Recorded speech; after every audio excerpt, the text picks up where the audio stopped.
Selanjutnya, marilah kita sama-sama masuk ke acara inti webinar kita pada hari ini.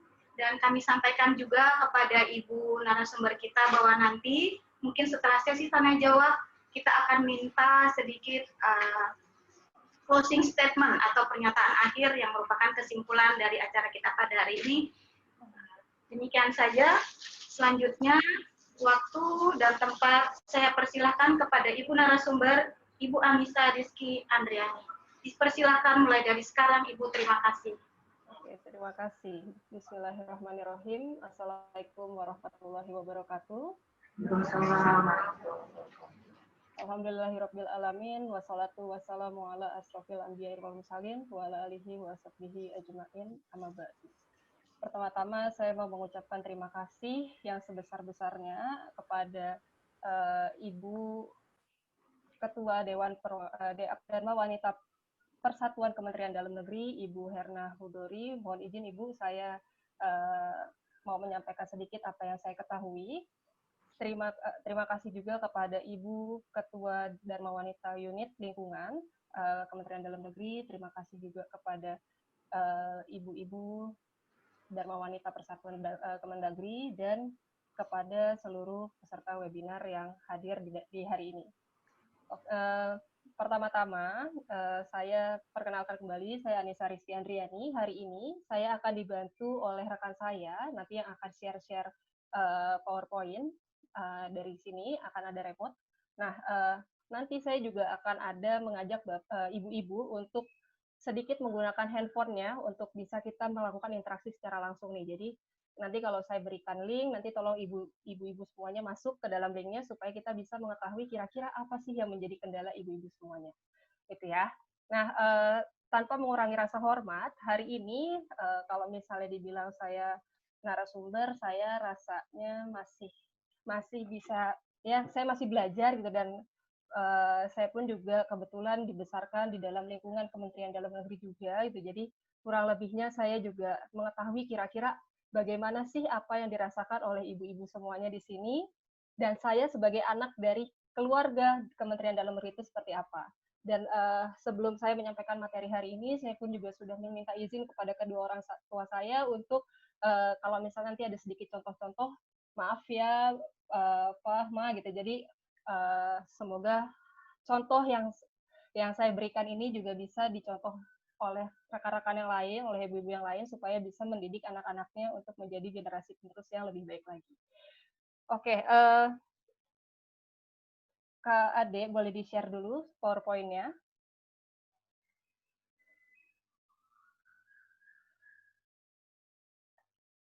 Oke, hari ini request-nya dari panitia, saya membawakan materi terkait dengan peaceful parenting. Nah, kalau misalnya kita bicara tentang peaceful parenting, kira-kira apa sih yang ada di benak ibu-ibu semuanya? Ada yang mau berkontribusi untuk menjawab pertanyaan ini? Kita ngomong langsung atau boleh di chat?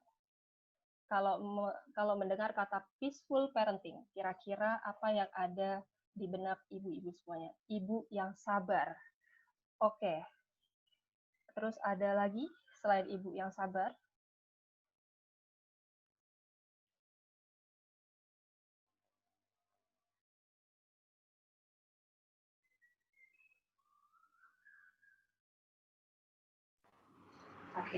Damai. Ibu yang pengertian. Oke, sudah ada yang sabar, ada yang pengertian. Benar banget, Ibu. Nah, untuk bisa kita masuk ke dalam materi yang lebih lanjut, saya boleh minta tolong kepada ibu-ibu semuanya untuk membuka handphonenya, lalu kemudian dibuka browsernya, tolong diketikkan www.mentimeter.com. Atau nanti Mbak Ade tolong bantu di-share linknya supaya rekan-rekan bisa langsung klik, kita langsung ketemu sama ininya. Ada di chat Ibu ya, jadi tolong dibuka dari chat, diklik linknya. Nah, pertanyaannya boleh Ibu jawab di dalam situ. Oke, ada linknya, tolong dijawab dulu sebelum kita masuk ke materi. Pertanyaan pertama adalah, apa yang Anda rasakan saat mendampingi anak belajar? Suara kecil. Tes suaranya sudah kedengeran? Nah, Oke. Ya, jadi Ibu boleh buka di link. Di link itu ada pertanyaan, apa yang Anda rasakan saat mendampingi anak Anda belajar? Di sini sudah ada 2 yang menjawab.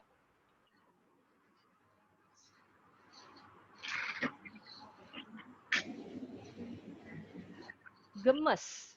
Menarik nih. Ada gemes, ada seru. Untuk yang password, silakan masukkan kodenya 321330. 321330. Ribet. Ada gemes, ada seru, ada ribet, ada pusing, ada mumet. Ada yang jawab di chat senang. Ya, ada lagi ibu-ibu. Stres. Wah, menarik. Ada stres. Ada kesel. Oke. Ya, jadi ini adalah gambaran pemetaan dari apa yang ada di ibu-ibu semuanya. Ada yang tidak sabar, ada yang gemes dan lain sebagainya. Oke, kita coba ke next-nya, Mbak Ade, tolong pertanyaan berikutnya.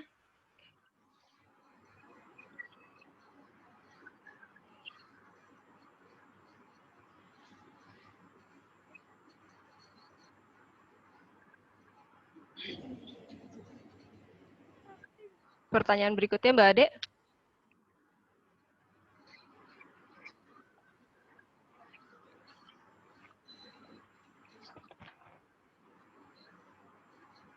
Oke, kalau misalnya dilihat dari tadi tuh, dari jawaban ibu-ibu semuanya, ternyata mendampingi anak-anak itu banyak sekali nih ya, tantangannya, banyak sekali rasanya, ada yang gemes, ada yang stres, ada yang pusing, dan lain sebagainya. Nah, pertanyaan berikutnya, ketika saya bertanya, apa kendala, gitu ya, kan kalau tadi perasaan, kalau sekarang adalah kendala Anda saat mendampingi anak belajar.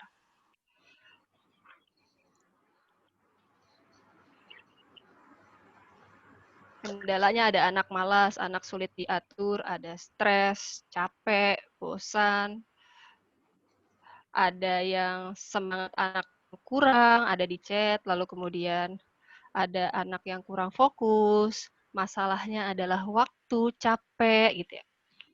Ya, ternyata gambaran ya apa yang sudah saya bayangkan sebelumnya mirip-mirip dengan apa yang dihadapi oleh ibu-ibu semuanya. Oke, Mbak Ade, boleh kembali lagi ke PowerPoint-nya.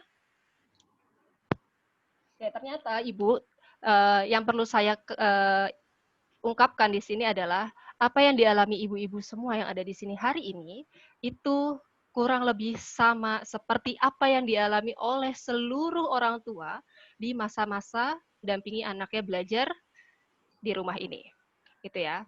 Dan ada fakta yang sangat mencengangkan yang saya peroleh dari hasil penelitian. Datanya adalah setiap anak itu pasti pernah terluka batinnya 81% besarannya. Jadi 81% anak yang ada di Indonesia ini pasti pernah terluka batinnya. Tidak terlepas dari saya mungkin, atau mungkin ibu-ibu semuanya, mungkin ketika waktu anak-anak itu pernah terluka batinnya. Dan yang mencengangkan adalah penyebab luka batin itu adalah kemarahan orang tua mereka.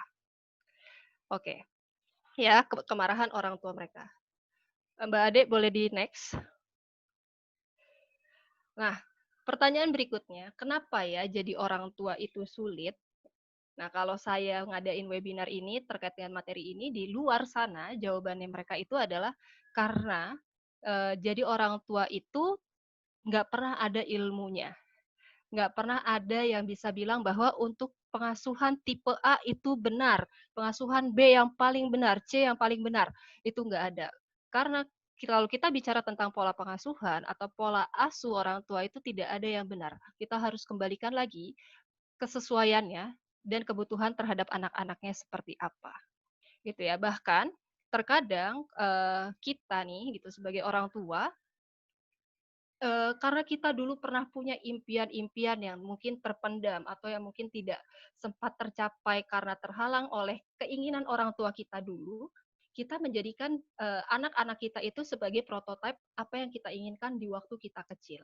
Sehingga terkesannya kita memaksakan anak-anak kita, terkesannya kita, tidak mau tahu anak-anak kita pengennya apa dan lain sebagainya, seperti itu. Dan alhamdulillah saya dibesarkan, dengan orang tua yang terbuka sekali sudut pandangnya, sehingga saya pun juga dibebaskan untuk, eee, memilih apa yang akan saya jalani ke depannya.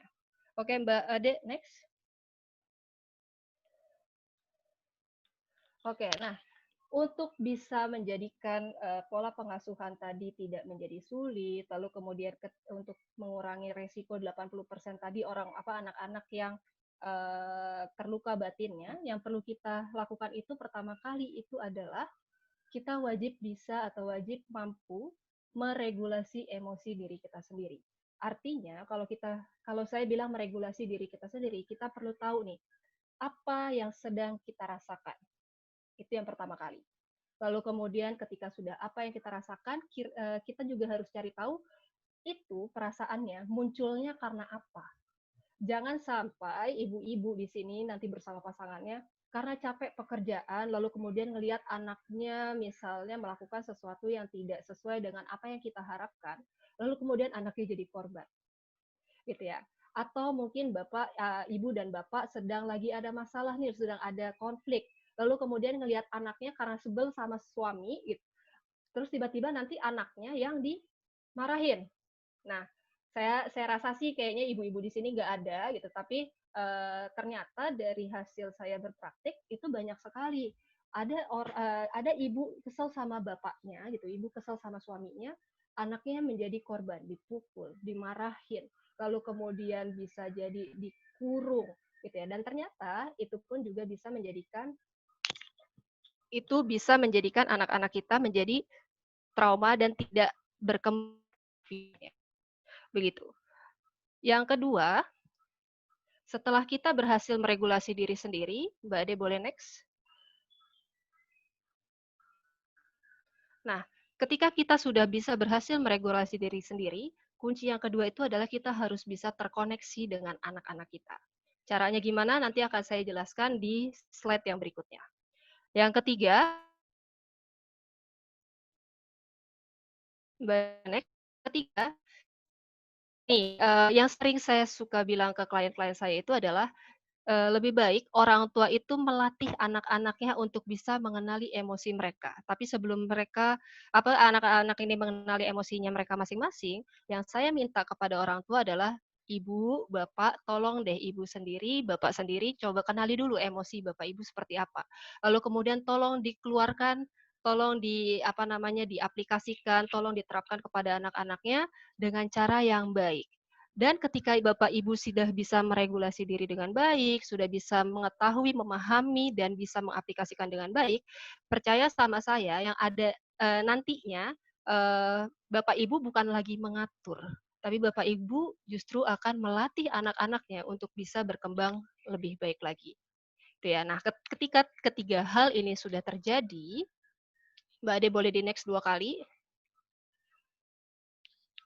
Ketika ini sudah terjadi, yang terjadi dari hasil penelitian-penelitian yang sudah pernah saya baca itu adalah ketika kita orang tua sudah meregulasi diri dengan baik, lalu kemudian kita sudah bisa berkoneksi atau terkoneksi dengan anak, lalu kemudian kita bisa melatih emosi daripada mengatur anak-anaknya, hasilnya nanti adalah anak-anak bisa menjadi kooperatif sama kita dan bisa membangun emosi kita seperti itu. Next, Mbak Ade.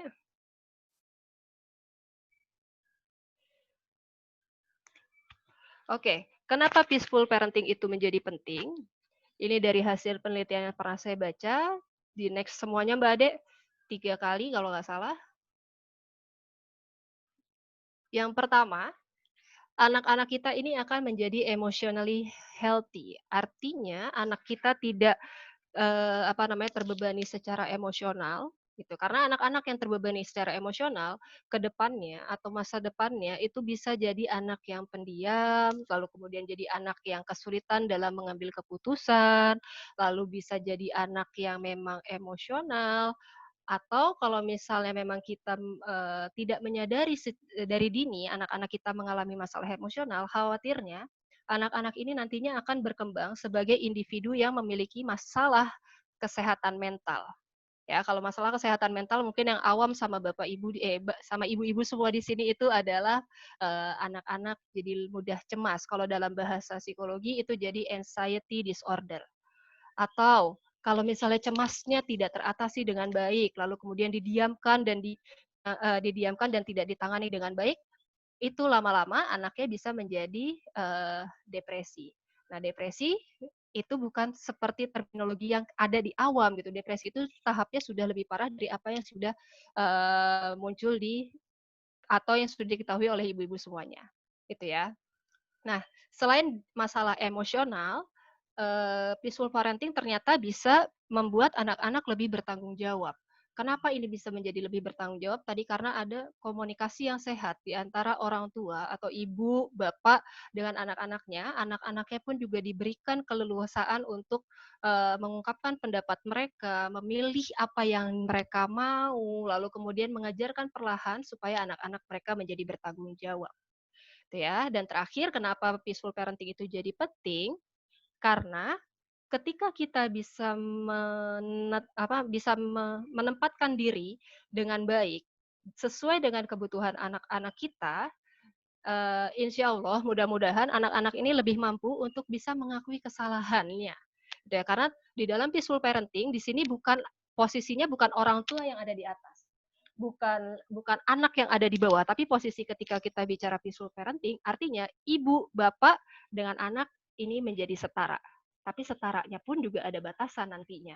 Gitu ya, bukan menjadi friend tapi friend atau teman yang memang memiliki batasan-batasan untuk membuat anak-anaknya lebih bertanggung jawab dan berani menjadi dirinya sendiri. Seperti itu. Mbak Ade, boleh next? Nah, dari peaceful parenting, tadi di awal saya sempat bahas bahwa ada tiga. Yang pertama masalah regulasi emosi, lalu kemudian masalah koneksi, sama terakhir adalah melatih, bukan mengatur. Nah, ini adalah tiga kuncinya. Yang pertama ada center, connect, sama communicate. Gitu ya. Saya akan bahas satu-satu. Yang akan saya bahas pertama adalah masalah center. Center ini artinya kita memusatkan diri kita kepada diri kita sendiri. Ya, mau anaknya kayak gimana, kita kembalikan dulu kepada diri kita sendiri, kita berpusat dulu kepada diri kita sendiri. Gimana caranya? Yang pertama, Mbak Ade boleh next. Yang pertama kita harus bisa mindfulness. Gitu ya. Kalau mindfulness itu adalah sebuah kondisi di mana pikiran, perasaan, dan tubuh kita itu adanya di saat ini. Ya, here and now. Saat ini, tanpa kita terpengaruh dengan apa yang terjadi di masa lalu, tanpa kita berandai-andai tentang apa yang ada di masa depan. Gitu ya. Nah, ketika kita mencoba untuk mindfulness, ya mindfulness, uh, ada masalah nih gitu. Lalu kemudian kita mau mencoba untuk mindfulness, apa yang harus dilakukan? Yang pertama adalah kita coba berhenti dari apa yang sedang kita kerjakan saat itu. Kalau ibu-ibu lagi jenuh nih, gitu. Apalagi kalau ibu-ibu yang bekerja, lalu kemudian sekarang ada school from home mendampingi anak-anaknya untuk belajar di rumah. Lalu kemudian tadi ibu moderator pun juga sudah mengatakan bahwa ketika kita mendampingi, terkadang anak-anak jadi lebih percayanya sama gurunya ketimbang kita sebagai orang tuanya. Nah, saya mau tanya dulu, ketika proses anak lebih percaya sama orang tua, ibu-ibu ini ngajarin anaknya seperti apa? Ya. Apakah cara yang diajarkan oleh ibu-ibu ini sama dengan apa yang diajarkan oleh guru di sekolah? Itu yang pertama. Lalu kemudian apakah Ibu sudah melakukan komunikasi kepada guru-guru yang ada di sekolah terkait dengan metode pengajarannya, terkait dengan media belajarnya. Itu ya. Lalu yang ketiga, ketika sudah tahu semua, apakah ibu-ibu masih masih melakukan proses pembelajaran itu versi kita, gitu ya. Kalau saya mah masih tahun 90-an masih dibilang milenial baru. Kalau mungkin ibu-ibu yang sudah lebih lebih dewasa lagi umurnya dari saya, misalnya katakanlah orang tua saya, pasti ketika mengajarkan anak-anak atau keponakan atau cucunya, itu caranya akan berbeda. Ibu bapak saya pasti akan melakukan cara yang berbeda dengan apa yang saya ajarkan kepada keponakan atau cucu-cucunya. Gitu ya. Nah, itu pun juga perlu Ibu sadari, jangan sampai ketika kita mengajarkan anak-anak, kita selalu bilang, "Ini anaknya nakal nih, anaknya nggak nurut nih, anaknya lebih percaya sama orang tuanya." Yang harus dilakukan adalah pertama, refleksikan apakah cara kita sudah benar dan sesuai atau belum dengan apa yang diberikan oleh sekolah, ya. Nah, untuk mindful yang pertama, itu caranya adalah stop dari kegiatan apa yang sedang Ibu lakukan. Kalau lagi bekerja, lagi capek, berarti stop dulu. Tinggalin dulu kerjaannya. Lagi banyak tugas menumpuk, ambil jeda beberapa menit atau mungkin sejam 2 jam itu nggak masalah. Itu saya sering kali berbicara kepada orang tua saya bahwa ketika mereka capek, coba deh, Mah, Pah, istirahat dulu, tidur dulu, dengerin murotal dulu, melakukan sesuatu yang lebih enak dulu, melakukan segala sesuatu yang disenangi dulu. Kalau ibu saya kebetulan suka masak, saya suruh, terkadang saya minta buatin, "Ma, tolong buatin ini dong." Tujuannya bukan membuat mama stres, tapi pengen mama lebih mindful terhadap apa yang dia butuhkan saat itu.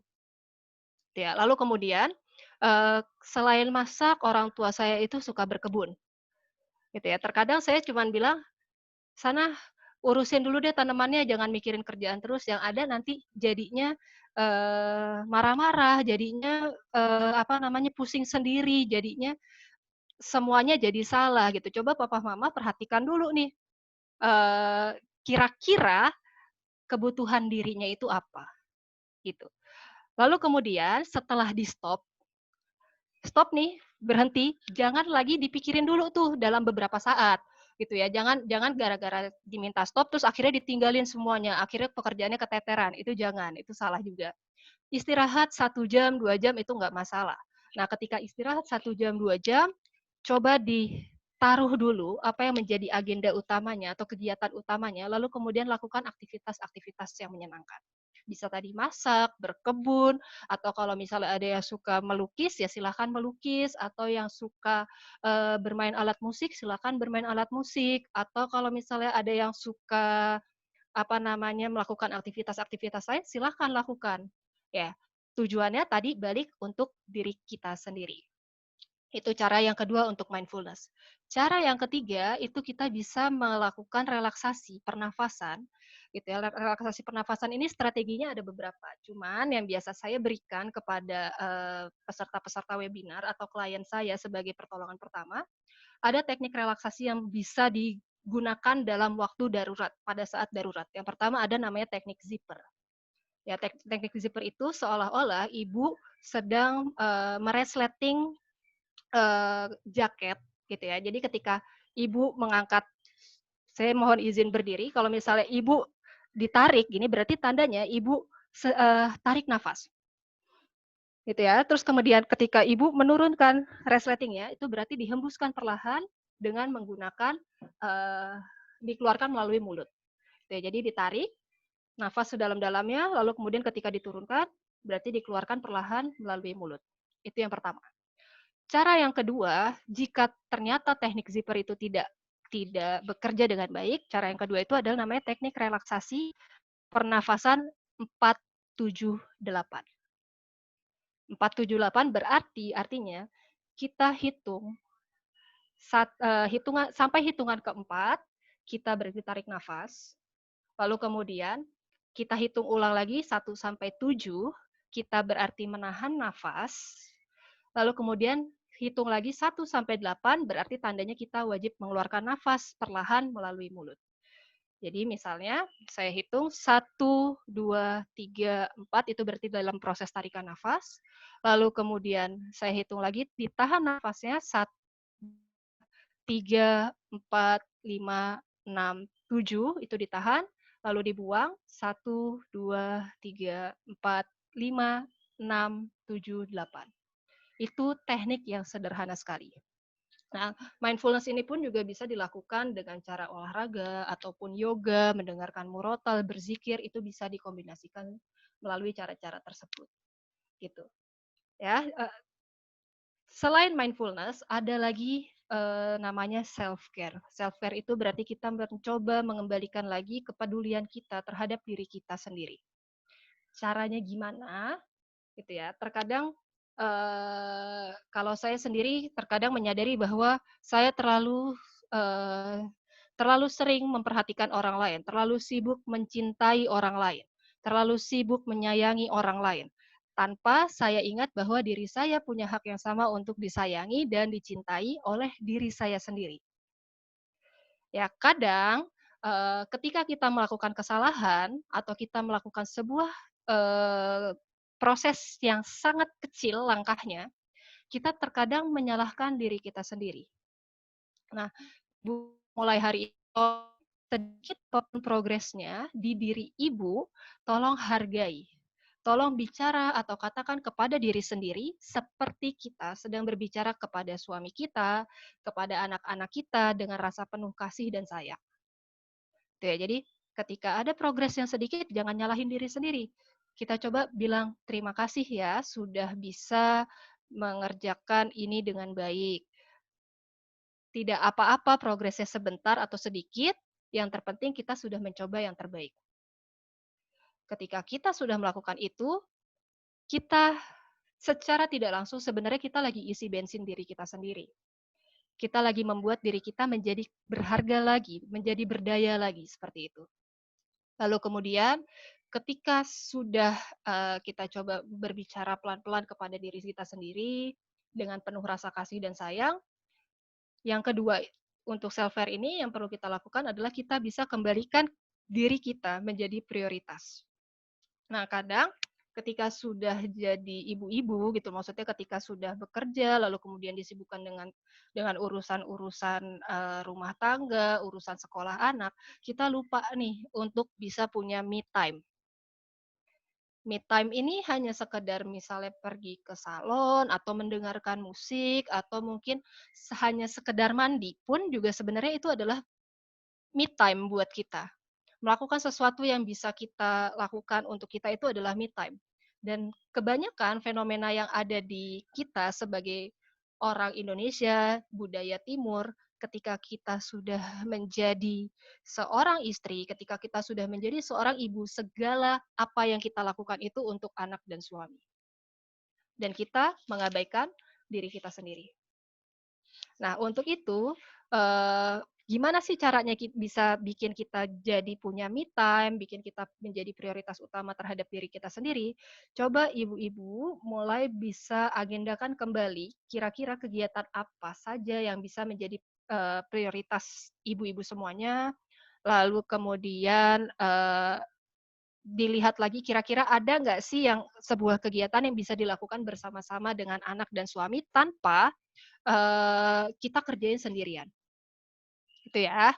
Nah, cara yang ketiga, untuk bisa self care berarti kita harus bisa menetapkan batasan-batasan.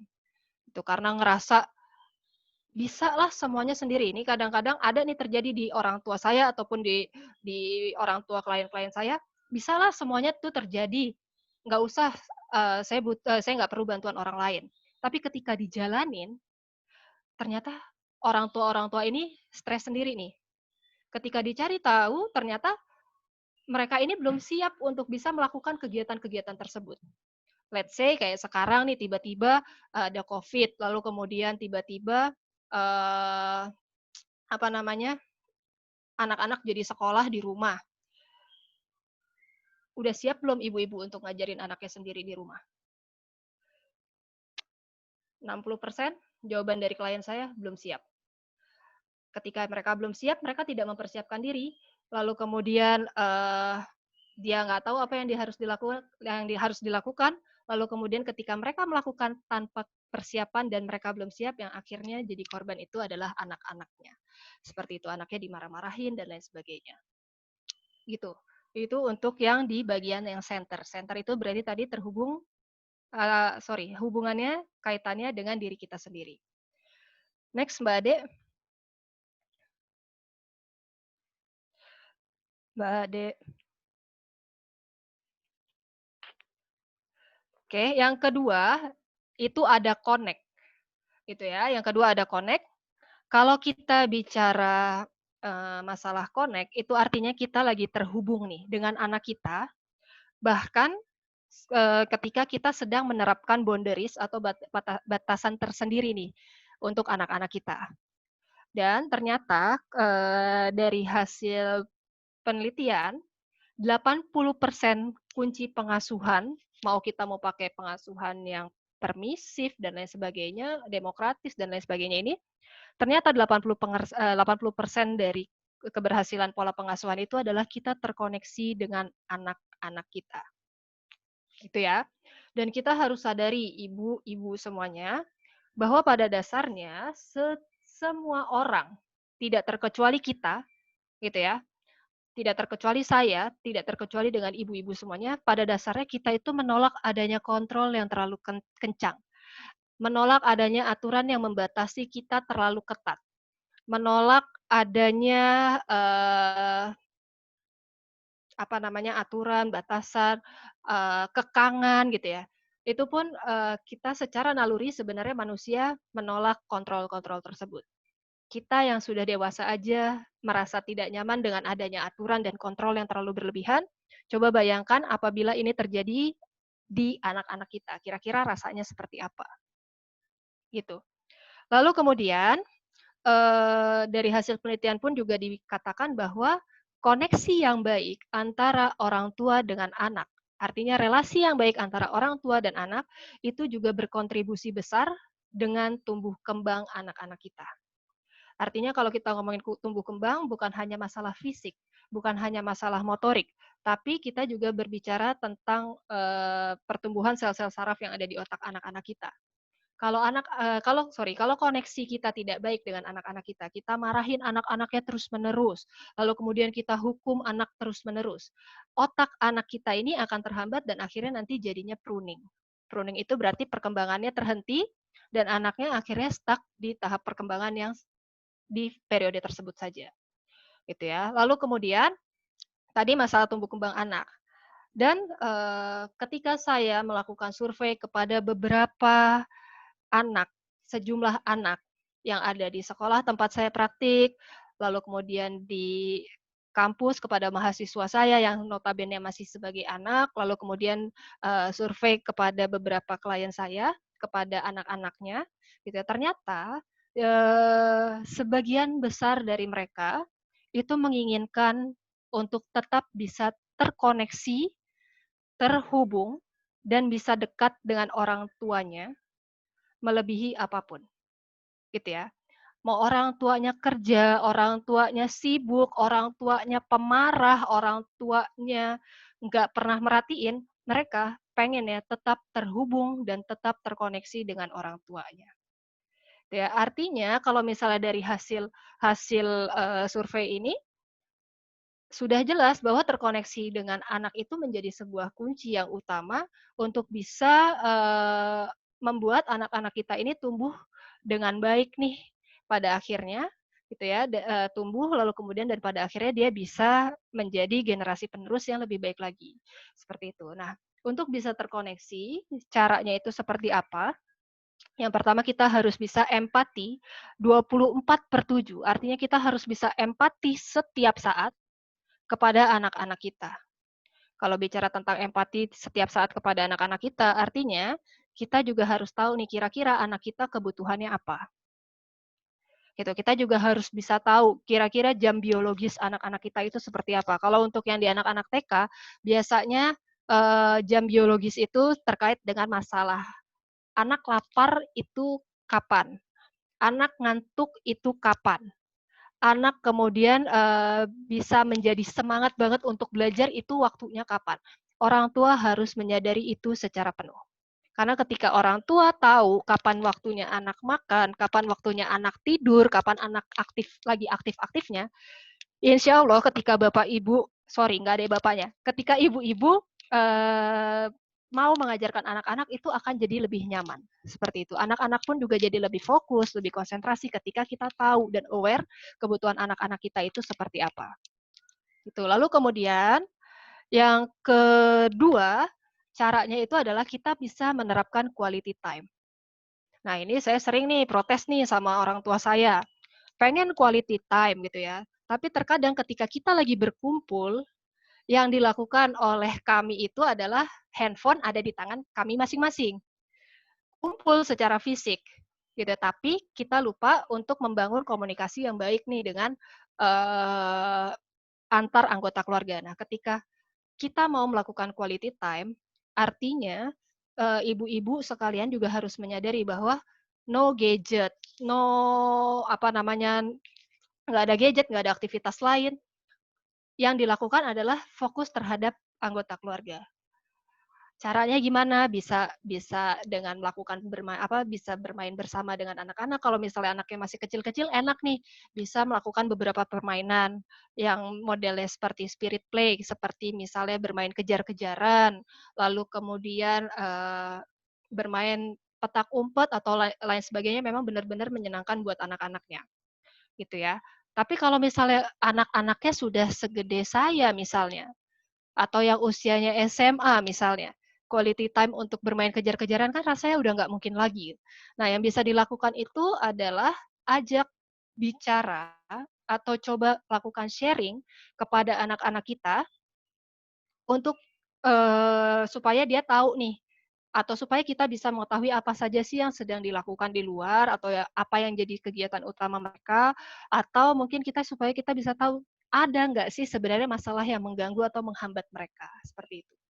Nah, untuk bisa, ngegali informasi tersebut Ibu, kalau saya sih selalu bilang sama orang tua saya, "Jangan ditanyain, kamu lagi ngapain, kamu lagi sibuk apa, di mana, dan lain sebagainya." Karena nggak enak kalau ditanyain, ditelepon, "Udah makan belum?" Ditelepon, "Lagi di mana?" Itu nggak enak banget gitu. Tapi ketika kita, duduk bareng, yang biasa dilakukan oleh orang tua saya adalah mereka bercerita dulu. Mereka ceritain dulu aktivitasnya gimana, lalu kemudian ada kendala apa, lalu kemudian secara tidak sadar akhirnya saya ikut terpancing nih untuk bercerita. "Oh iya, Mah, Pa, aku hari ini begini begini begini. Oh iya, Mah, Pa, ini di kerjaan ada gini gini gini gini. Menurut Papa, Mama seperti apa?" Tuh. Sebenarnya budaya yang bikin nyaman, yang bikin tenang ketika, yang kita terapkan di rumah atau di dalam relasi keluarga tersebut, itu bisa membuat atau mendorong anak-anaknya untuk bisa lebih terbuka lagi, ketimbang kita bertanya dengan cara yang, mungkin mengekang atau mungkin, tidak bikin anak-anak kita nyaman, seperti itu. Nah, eee, kunci lain selain masalah tidak mengekang, yang perlu dilakukan itu adalah aktif mendengar. Ya, untuk bisa terkoneksi sama anak-anak kita juga harus tahu bahwa, kita harus punya nih kemampuan skill active listening atau aktif mendengar. Jangan ketika anak-anak kita lagi ngomong, lagi menyatakan sesuatu, terus tiba-tiba, karena kita merasa kita orang tua, kita merasa kita tahu segalanya, kita potong nih. Anak kita belum selesai ngomongnya, baru, "Mah, Pa, hari ini aku rasanya sedih." Baru ngomong kayak gitu, misalnya. Terus karena kita merasa kita orang tua, kita tahu segalanya, lalu kemudian di dalam budaya keluarga misalnya sedih itu bukan sesuatu hal yang baik, mungkin dianggap tabu, akhirnya orang tua bilang, "Ngapain kamu sedih? Nggak ada bagusnya kamu sedih gini gini gini," dan lain sebagainya. Anaknya belum cerita, bapak ibunya mungkin belum tahu itu ceritanya tentang apa, gitu. Tapi ternyata Bel eee, karena kita merasa kita lebih tahu, akhirnya kita potong tuh omongan anaknya, dan akhirnya respon yang kita berikan itu tidak sesuai dengan apa yang hendak diceritakan oleh anak, gitu. Nah, ini sering banget terjadi bahwa orang tua merasa mereka lebih, tinggi state-nya atau, tingkatannya dari anaknya, pengetahuannya lebih banyak, pengalamannya lebih banyak, akhirnya mereka lupa nih untuk mendengar, gitu ya. Dan, eee, kalau saya, dalam lingkungan keluarga baik orang tua ataupun keluarga lainnya, kami itu menganggap bukan hanya anak yang belajar dari orang tua, gitu ya, tapi orang tua pun juga belajar dari anak-anaknya.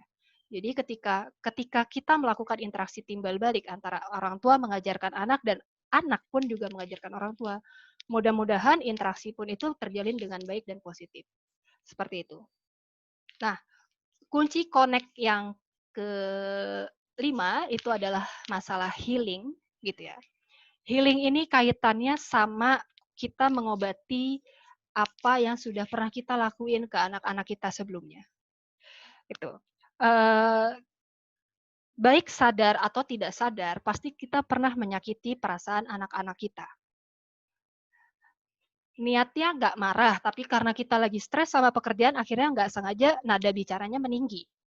Anaknya nangis, anaknya kapok untuk ngobrol sama mama papahnya misalnya.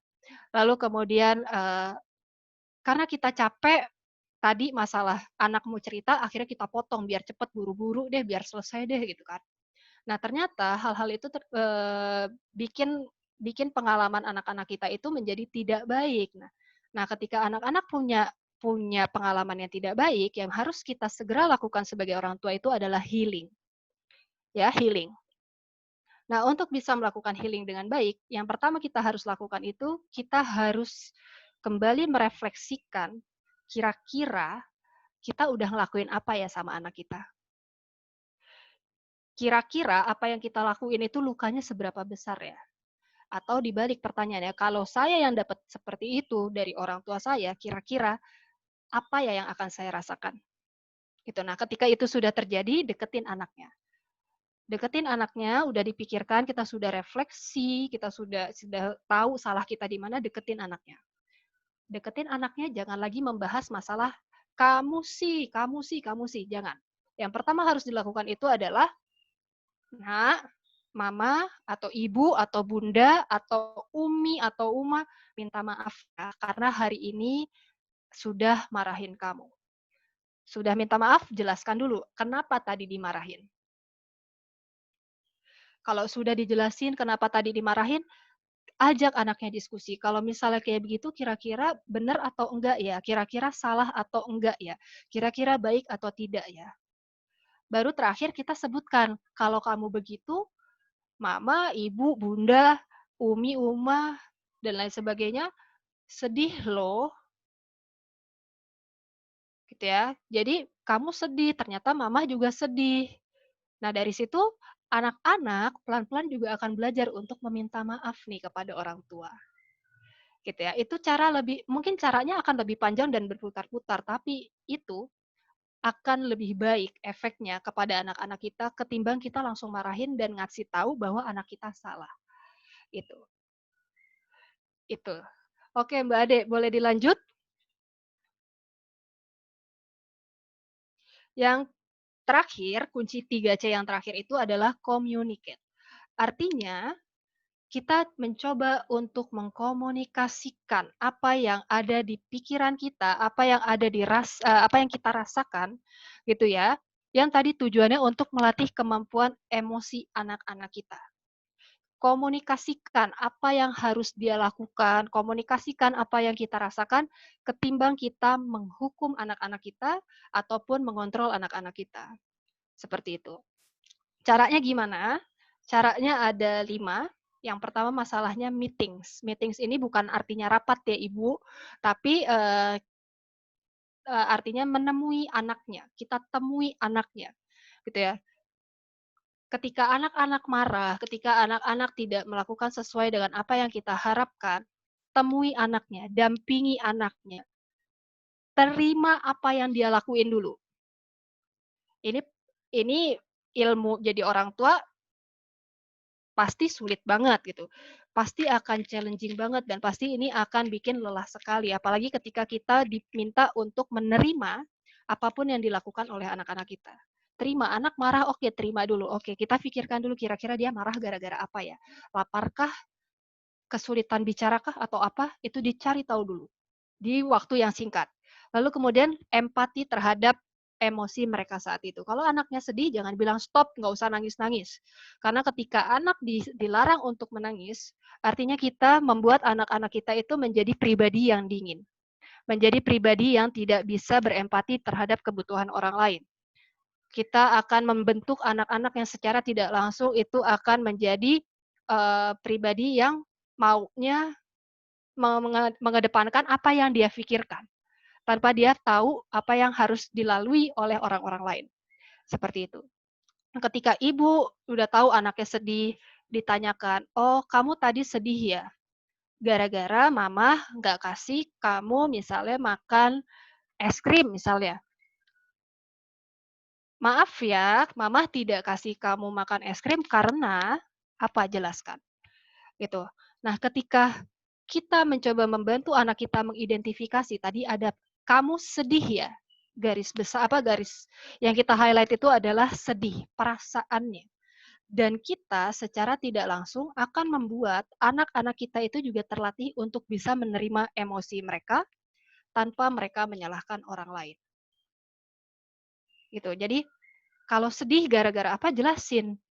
Nah, ini juga biasanya juga sama nih, apa yang suka dilakukan oleh orang tua orang tua saya pun juga sering kali saya tegur ketika, ada keponakan-keponakan saya misalnya jatuh gitu ya. Jatuh lalu kemudian yang dilakukan adalah memukul lantai, memukul lemari, memukul apa yang membuat dia jatuh. Gitu ya, itu kadang saya suka tegur tuh baik orang tuanya ataupun orang tua saya, kalau misalnya melakukan itu. Karena apa? Jatuh itu bukan gara-gara lantainya, bukan gara-gara lemarinya, bukan gara-gara rintangannya, bukan. Jatuh itu karena anaknya tidak aware dengan lingkungannya. Gitu. Jadi yang harus dilakukan, oke, sakit ya. Kamu nangis karena sakit ya. Lain kali hati-hati ya, di situ ada meja, ada kursi, ada lemari, jadi jalannya hati-hati. Nah, ketika kita mencoba untuk kalau kita misalnya kita pukul lantainya, pukul lemarinya, pukul lain sebagainya, kita secara tidak langsung pun juga lagi mengajarkan anak-anak kita sebagai orang atau individu yang seringkali menyalahkan orang lain, walaupun sebenarnya yang salah itu bukan bendanya, bukan rintangannya, seperti itu. Nah, yang berikutnya ada masalah ketika kita bisa mengkomunikasikan dengan baik, artinya kita pun juga akan membantu anak-anak kita untuk bisa menyelesaikan masalahnya sendiri. Nah, ini masalah problem solving, orang tua saya dari kecil nih ngajarin saya problem solving nih. Ada masalah, coba selesaiin dulu. Mau saya berantem sama teman saya, selesaiin dulu. Nggak ada tuh, kadang waktu dulu saya kecil, saya merasa bahwa oh iya, mama, papa kalau saya berantem sama temen kok nggak kayak orang tua yang lain ya. Kalau orang tua yang lain, anaknya berantem, orang tuanya datang ke anaknya, lalu kemudian akhirnya yang berantem orang tua sama orang tua. Padahal masalahnya sepele, cuma berebutan permen misalnya. Nah, ini orang tua saya ketika saya berantem atau bertengkar dengan rekan saya, dengan teman-teman saya, yang ditanyakan sama orang tua saya itu adalah masalahnya apa. Kalau kamu salah, kamu minta maaf. Tapi kalau kamu nggak salah, tolong maafkan. Cari jalan keluarnya. Gitu ya. Jadi secara tidak langsung orang tua saya itu pun juga akan mengajarkan saya gimana sih caranya menyelesaikan masalah dengan kepala dingin. Mau saya sebel sama orang, mau saya kesel sama orang, yang dilakukan adalah coba deh, kenapa dia bisa sampai seperti itu? Kira-kira mereka butuh apa? Kenapa dia sampai seperti itu sama kamu misalnya kayak gitu. Atau kalau misalnya saya lagi dalam kesulitan masalah, misalnya pekerjaan gitu kan, ada banyak sekali beban pekerjaan, permintaan isi webinar misalnya banyak atau kliennya lagi banyak tapi pekerjaan lain pun juga datang, mau saya cerita kayak apapun, mau saya minta pendapat apapun ke orang tua saya jawabannya adalah, "Coba dipikir lagi, kira-kira yang menguntungkan untuk kamu dan tidak memberatkan kamu yang mana?" Dan saya di situ merasa bersyukur karena masih banyak rekan-rekan saya, masih banyak anak-anak seusia saya yang diatur oleh orang tuanya. Mau pilih kerja, Syarat dari orang tuanya adalah yang penting gajinya besar. Orang tua saya, kalau saya tanya, Ma ini ada, Ma Pa ini ada pilihan A, B, C. Kira-kira yang mana ya yang saya harus ambil? A, B, C, pilihan gaji-gajinya saya jelaskan, keuntungan, benefit, dan lain sebagainya saya jelaskan. Jawaban kedua orang tua saya adalah yang bikin kamu nyaman aja. Dan secara tidak langsung, orang tua saya selain ngomongin masalah problem solving, orang tua saya pun juga mengajarkan saya untuk bertanggung jawab atas pilihan yang sudah saya ambil. Jadi next kalau misalnya ada sesuatu, misalnya saya pilih pekerjaan yang A, ada sesuatu dengan pekerjaan yang A, ya saya nggak akan menyalahkan siapa-siapa. Dan orang tua saya pun tidak akan terbebani dengan pilihan yang mereka ajukan. Seperti itu. Nah, cara berikutnya, ibu-ibu juga bisa menerapkan ada istilahnya I statement. I statement itu artinya kita secara tidak langsung mengajarkan anak-anak kita untuk bisa mengungkapkan ide atau perasaannya secara asertif. Asertif itu artinya kita tidak menyalahkan orang lain, kita berpihak, kita fokusnya kepada diri kita sendiri. Dan kalau kita pakai I statement, berarti ada statement-statementnya itu dimulai dengan kata mama, saya, aku, gitu. Kalau misalnya kita merasa kesel sama anak kita bisa bilang, Nak, mama sedih loh kalau kamu begini. Itu akan lebih nyaman ketimbang kita bilang, kamu ngapain sih begitu? Kamu kenapa sih nggak bisa diatur? Itu akan lebih, I statement itu akan lebih enak. Nak, mama sedih loh kalau kamu nggak nurut apa yang mama mau. Kalau kamu nggak nurut apa yang mama bilangin, itu akan lebih enak ketimbang kita langsung, kamu kenapa sih? Gitu. Kalau saya sih sebagai anak akan lebih senang dan akan bisa jadi jauh lebih respect terhadap orang tua saya ketika mereka menyampaikan dengan bahasa saya atau I statement seperti itu. Nah, berikutnya untuk ketika kita melatih anak, yang jangan lupa untuk kita ajarkan itu adalah ajarkan anak kita untuk bisa request. Request di sini artinya untuk meminta tolong, meminta bantuan di saat mereka mengalami sesuatu yang dirasa menghambat kehidupannya mereka. Itu. Jadi kan tadi sudah diajarkan untuk mandiri nih. Dia sudah diajarkan untuk bisa berempati dengan lingkungannya, dengan sekitarnya, dengan diri sendiri. Lalu kemudian ajarkan juga mereka untuk bisa meminta tolong kepada orang lain. Caranya gimana? Ibu dan bapaknya nih yang harus sering gunakan kalimat-kalimat magic. Kalimat magic di sini adalah tolong, maaf, terima kasih. Nah, maaf, mama mau minta tolong untuk ambilkan apa. Ketika sudah selesai, Nak, terima kasih ya. Ibu-ibu ketika mengajarkan 3 kalimat magic ini, itu sedang mengajarkan anak-anak kita untuk bisa lebih menghargai orang lain. Gitu ya. Dan yang terakhir ada masalah loving limits. Artinya kita tetap mencintai anak kita, tapi kita juga harus tahu nih batasan-batasan apa saja sih yang boleh dan tidak boleh dilakukan oleh anak-anak kita. Tunjukin bahwa kita sayang sama mereka, kita kasih tahu kira-kira dia boleh atau nggak boleh ngelakuin itu karena apa. Nah, ketika anak-anak tidak melakukan sesuai dengan apa yang sudah kita kasih tahu, jangan dihukum, jangan disalahkan, ya. Tapi ibu-ibu boleh tolong hargai setiap proses yang mereka lalui, mau benar mau salah, pasti ada proses yang mereka lewatin, dan jangan lupa untuk kembali melakukan atau menerapkan 3C yang sudah kita bahas hari ini. Seperti itu. Mbak Ade, boleh next? Lagi Mbak Ade? Oke. Oke, ya di sini ada it's okay not to be okay. Jadi artinya tidak semua apa yang kita rencanakan itu bisa sesuai dengan apa yang kita prediksikan, sesuai dengan apa yang kita rencanakan. Dan ketika kita menemukan sedikit rintangan, ya nggak apa-apa juga. Nggak semua harus jadi sempurna, nggak semua harus jadi baik. Yang terpenting di sini adalah bagaimana caranya kita bisa menghargai setiap proses perkembangan yang ada yang anak-anak kita lalui ataupun yang diri kita lalui, seperti itu. Mbak Ade boleh next. Nah, ini yang harus kita sadari terakhir adalah kita sebagai orang tua, kita yang punya power secara lebih untuk bisa mengendalikan badai atau emosi yang ada di anak-anak kita, dan cuman kita yang sebenarnya yang punya kemampuan untuk bisa menjalin kembali, terkoneksi kembali dengan anak-anak kita. Oke, saya rasa sekian. Akhir kata, subhanakallahumma wa bihamdika, asyhadu alla ilaha illa anta, astaghfiruka wa atubu ilaik. Wabillahi taufik wal hidayah. Wassalamualaikum warahmatullahi wabarakatuh.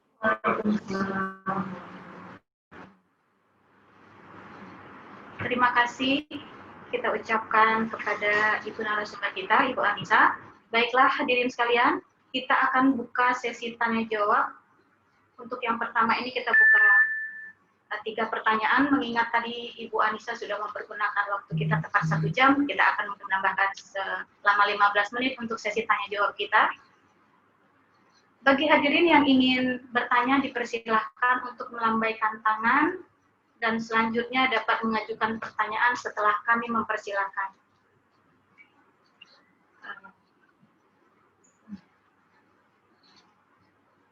Bisa dilihat ini secara universal. Ibu narasumber, Ibu Anissa, mungkin sambil kita menunggu, kita bisa berbincang-bincang sedikit. Begini Ibu, tadi itu pada poin yang 3C tadi itu, ada Ibu menyebutkan tentang koneksi ya Bu ya, connect.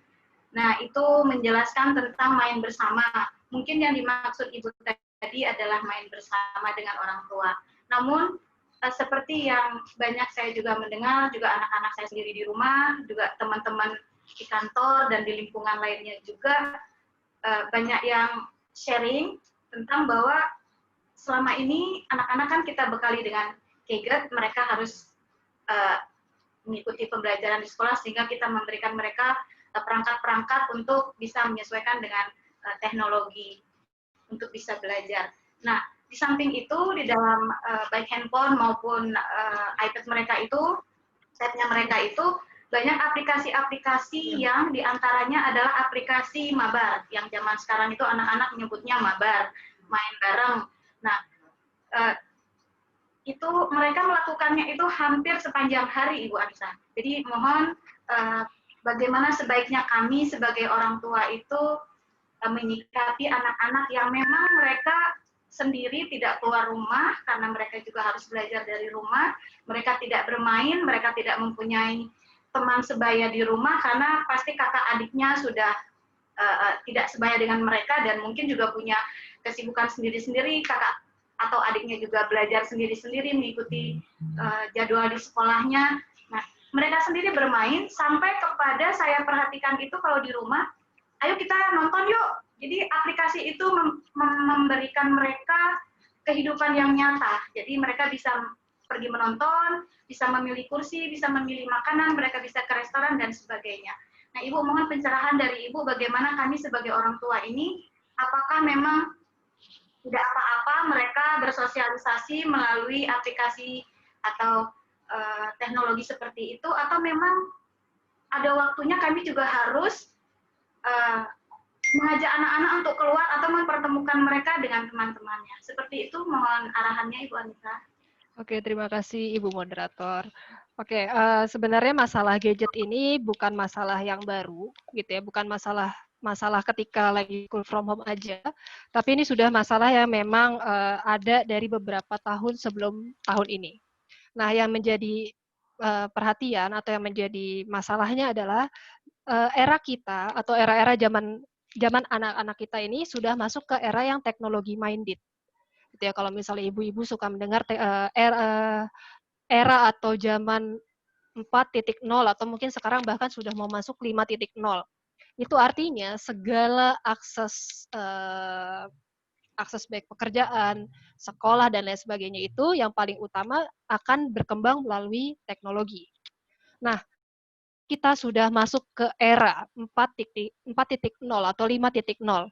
Apakah teknologi akan tetap salah?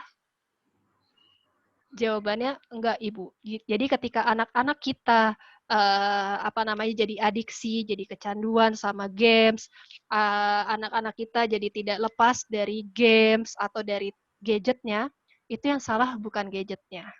Coba kembali dilihat, kira-kira ketika anak-anak sedang memegang gadgetnya, apakah ibu atau bapak atau mungkin kakaknya mendampingi anak-anaknya itu ketika bermain? Gitu ya. Karena kalau misalnya ternyata ibu tidak mendampingi anak-anaknya bermain, lalu kemudian interaksi antara ibu, bapak dengan anak juga tidak terjalin, ya jangan disalahin gamesnya. Jangan disalahin juga nih interaksi anaknya lebih banyak ke masalah aplikasi ataupun ke teknologinya. Gitu. Nah, biasanya kalau masalah gadget ini saya selalu bilang atau saya selalu menyampaikan kepada orang tua untuk sebenarnya untuk mengatasi masalah kecanduan game ini kuncinya cuma dua. Ada dua pendekatan yang bisa dipakai. Yang pertama pendekatan sistem. Nah, pendekatan sistem ini artinya kita putus jaringan internetnya, kita matikan internetnya, kita kasih aturan bahwa dia boleh dan tidak boleh pakai handphone atau pakai komputer atau main dari jam berapa sampai jam berapa. Tapi pendekatan sistem ini mungkin berhasil, waktunya cepat nih. Cepat maksudnya kita bisa menyelesaikan anak-anak ini untuk nggak kecanduan gadgetnya cepat gitu. Untuk nggak terus-terusan sama gadget cepat, tapi durasi bertahannya itu paling lama itu cuma 2 minggu. Nah, ada lagi pendekatan yang kedua. Pendekatan yang kedua itu adalah pendekatan perilaku. Nah, kalau kita ngomongin pendekatan perilaku, berarti sumbernya balik lagi ke kita. Sebagai orang tua, sebagai role model, sebagai lingkungan terdekatnya, kita kembali lagi ke kita. Jadi ketika anak-anak mau main games, ya kita coba cari alternatif. Kira-kira ada nggak sih permainan-permainan yang memang sama serunya kayak di games? Atau jangan-jangan kita sebagai orang tua kurang kreatif nih menciptakan permainan-permainan yang memang seru buat anak-anak. Gitu. Lalu kemudian kita coba ingat-ingat lagi, kira-kira proses belajar itu lebih enak atau lebih membosankan nih ketika anak-anak main game gitu. Karena ternyata ya Bu gitu, ketika kita main game atau ketika kita terlibat atau berinteraksi dengan gadget atau katakanlah handphone, kenapa orang-orang lebih nyaman main handphone daripada interaksi sama orang sih? Karena di handphone itu dia bisa dapetin apa aja. Di handphone itu dia bisa cuman di ujung jari, dia mau apa dia dapat. Sekarang ada aplikasi, ada Tokopedia, ada Lazada, ada blibli.com, ada Gojek, ada Grab dan lain sebagainya. Kita mau apa kita tinggal klik. Sementara kalau kita mau minta sama orang tua kita butuh proses yang panjang. Misalnya gitu. Atau kalau misalnya ketika main game deh gitu, main game. Zaman saya tuh games bukan yang kayak sekarang Mobile Legend atau apa segala macam. Zaman saya masih yang Harvest Moon, Tiny Toons dan lain sebagainya. Ketika kita main gadget, yang paling bisa dibandingin sama proses pembelajaran itu adalah di gadget itu apa yang harus kita lewatin, apa yang harus kita lakuin, apa yang harus kita laluin, itu semua sudah ada rules-nya. Semua sudah ada petunjuknya. Semua sudah ada aturannya. Jadi kalau mau masuk atau namatin satu level tertentu, kita apa saja yang harus dilakukan? Itu yang pertama. Lalu kemudian dari masalah fiturnya, dari masalah tampilannya, visualisasi, di games itu lebih berwarna-warni dan lebih menyenangkan. Tidak membosankan ketimbang kita lihat hanya di buku. Nah, ini pun juga jadi masalah nih sekarang nih di tempat saya praktik, banyak sekali guru-guru yang bilang anaknya jadi nggak mau ngikutin pelajaran, lebih asik main games dan lain sebagainya. Ketika saya tanya, media belajarnya apa? Kan online nih media belajarnya apa? Iya, saya ngajarin anak saya pakai WhatsApp. Saya ngajarin murid saya pakai WhatsApp. Ya jelas, kalau WhatsApp cuman anaknya suruh baca atau suruh dengar dibandingin sama game yang ada gambar-gambarnya, yang ada jelas langkah-langkahnya dan lain sebagainya. Gitu. Nah, jadi ketika kita ngomongin anak-anak jadi kecanduan atau gimana gitu, Ya menurut saya bukan masalah gadgetnya, karena yang salah bukan gadgetnya, tapi perantara di antaranya. Antara anak sama antara gadgetnya itu di tengah-tengahnya itu yang salah. Siapa yang salah? Bisa jadi orang tuanya, bisa jadi gurunya, bisa jadi sekolahnya, bisa jadi lingkungan tempat tinggalnya, seperti itu. Nah, untuk kalau masalahnya tadi ditanya adalah masalah sosialisasi, saya rasa apa yang menjadi opsi kedua atau opsi terakhir tadi terkait dengan saya masih harus membawa anak-anak saya untuk berinteraksi dengan orang lain, itu menjadi pilihan yang lebih baik. Jadi biarkan anak-anaknya tetap terlibat dengan gadget, karena memang sekarang tuntutannya seperti itu, tapi jangan lupa untuk tetap terhubung dengan anggota keluarga lain misalnya, atau rekan-rekan yang lain, teman-temannya, untuk tetap bisa bertemu secara tatap muka, atau memang ada interaksi secara langsung. Berarti bukan pakai tulisan, bisa jadi pakai video call, ajak anak-anaknya untuk ngobrol bersama dengan anggota keluarga lainnya, seperti itu misalnya. Itu Bu. Baik, terima kasih Ibu Anissa. Kita buka kembali, apakah ada pertanyaan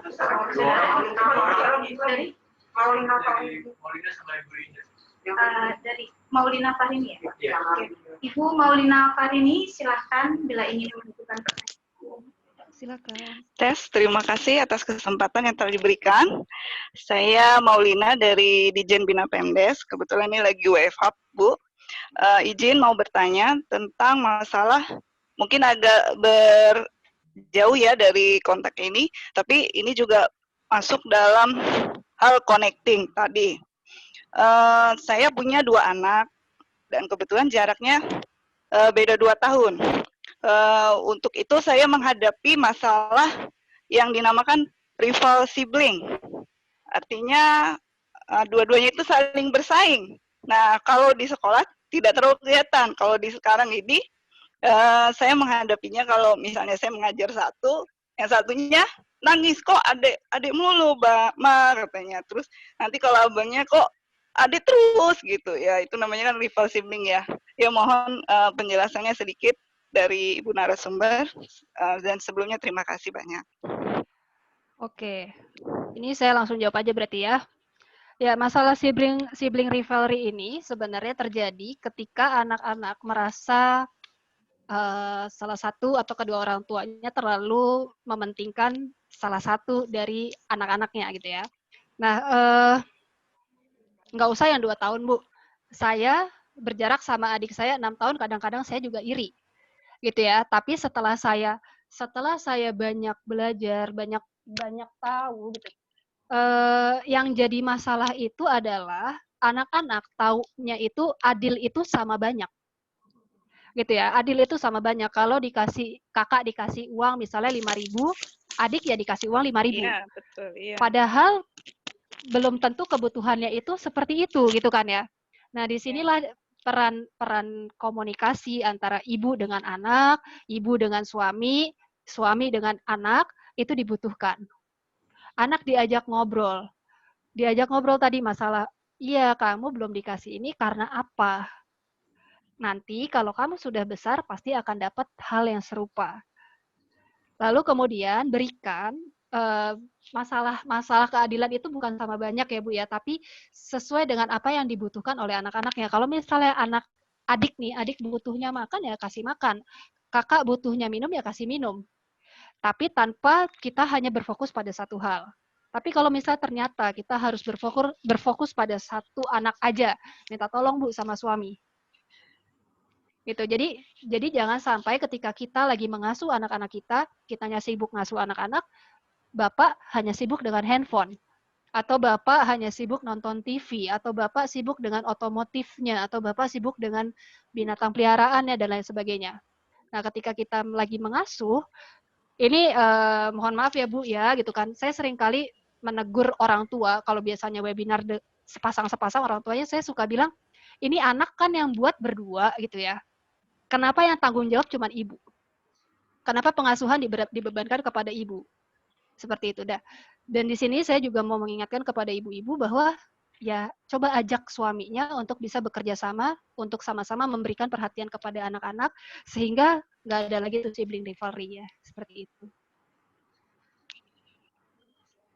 Atau mungkin Bu, saya lupa, atau mungkin kakak ajak terlibat nih Bu untuk bisa memberikan perhatian kepada adik. Itu jadi kalau misalnya adiknya butuh apa, kasih kesempatan kepada kakak untuk bisa berinteraksi langsung kepada adiknya. Atau sebaliknya, kalau misalnya kakak butuh apa, minta adiknya untuk bawakan apa yang dibutuhkan kakaknya gitu, tanpa melepas perhatian dari bapak dan ibu seperti itu. Gitu ya Bu, Ibu Maulina. Ya, baik. Terima kasih Bu narasumber. Ya, sama-sama Ibu.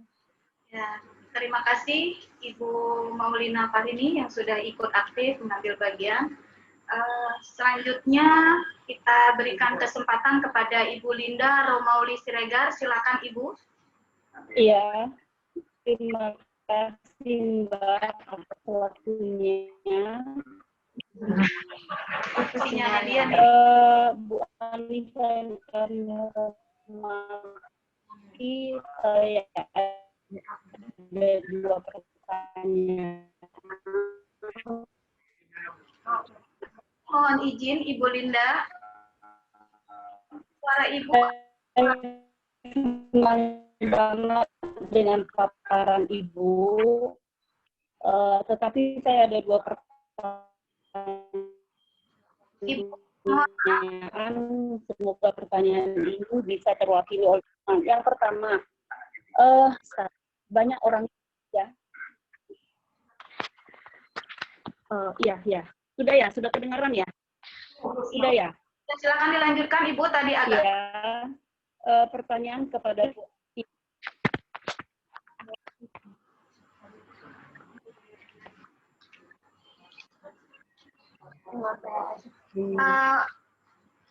Baiklah Ibu Linda. Iya Ibu, udah bisa didengarkan dengan baik Ibu. Sudah kedengaran Bu? Ya sudah. Silakan Ibu. Pertanyaan saya yang pertama kepada Bu Anissa, bahwa pada saat sekarang ini kan PJJ sedang berjalan. Yang menjadi persoalan bagi orang tua adalah banyak orang tua untuk menghadapi anak yang PJJ, bahkan banyak juga orang tua yang marah-marah, kadang-kadang mukulin anak-anak yang masih kecil-kecil karena stres menghadapi PJJ. Sehingga hal ini berakibat banyak juga anak yang stres di rumah. Mohon mungkin arahan atau cara apa ini, bagaimana untuk mengedukasi orang tua sehingga tingkat stres anak-anak yang melaksanakan PJJ sekarang berkurang. Kalau kami dari pendidikan sendiri, kami sudah memang mengarahkan para guru untuk membuat pembelajaran yang lebih menarik untuk anak-anak, sehingga tidak perlu lagi harus tuntutan kurikulum 100%. Tetapi untuk mengedukasi orang tua, mungkin perlu saran bagaimana caranya, tips untuk para orang tua yang mungkin anak-anaknya masih sekolah di rumah. Itu yang pertama. Yang kedua, saya tertarik dengan penjelasan Ibu Anissa tadi. Saya punya anak 2 orang putri yang sudah besar, tetapi saya anggap ini masih anak. Kebetulan salah satunya itu agak lama di luar rumah, sekolah, kuliahnya di luar rumah selama 6 tahun, dan pada waktu SMA itu memang sudah di asrama. Ketika dia kembali ke rumah, memang saya bisa membedakan anak yang berada di luar rumah dengan anak yang berada di dalam rumah, sedikit agak beda. Jadi ya tingkat egonya tinggi dan sebagainya. Tetapi tanpa disadari, mungkin perlakuan saya juga mungkin saya tidak sadari.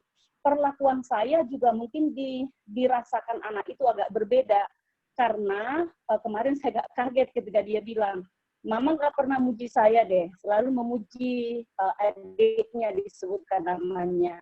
Padahal perasaan saya itu mengalir apa adanya, ketika anak itu baik kita puji, ketika anak itu kurang kita nasihati. Tetapi ternyata penerimaan anak itu tidak sama dengan apa yang kita pikirkan. Sebenarnya kita memuji atau mengevaluasi anak itu tergantung dari kondisi anak yang diberikan kepada kita. Contohnya, anak yang pertama ketika saya katakan, nak coba beli misalnya singkong ke warung, contoh ini. Dia akan menganalisa panjang, singkong kayak apa sih Ma? Di mana sih Ma? Aku nggak ngerti begitu-begitu.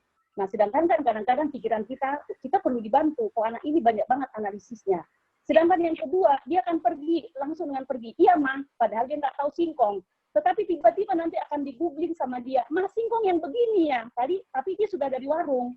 Nah, perlakuan anak dua ini dengan sendirinya kan membuat kita menjadi berbeda sikap kita terhadap anak tersebut. Tapi saya ingin belajar dari Ibu bagaimana saya memperlakukan anak yang nomor 1 ini, sehingga dia tidak merasa asing sendiri kembali ke rumah, dan saya bisa menerapinya dengan baik. Terima kasih, Bu Anissa. Ya, terima kasih, Bu Linda. Bu Anissa. Oke, terima kasih Ibu Linda. Dari pertanyaan pertama masalah PJJ, lalu kemudian orang tuanya banyak yang stres, marah-marah, akhirnya anak-anaknya pun jadi korban atas perasaan yang sedang dilalui anak-anaknya. Pertanyaannya adalah gimana sih tips atau saran untuk bisa membantu menyadarkan orang tua supaya tidak seperti itu kepada anak-anaknya, gitu ya Bu. Yang pertama yang harus saya ingatkan lagi adalah coba 3C yang pertama Ibu, yang terkait dengan masalah masalah center on myself. Tidak kembalikan centerkan lagi ke kita, kira-kira apa yang harus dilakukan. Jadi untuk bisa membantu rekan-rekan Ibu atau mungkin orang tua lainnya, kita bisa ajarkan mereka untuk bisa mindful, bisa peduli lagi kepada dirinya mereka.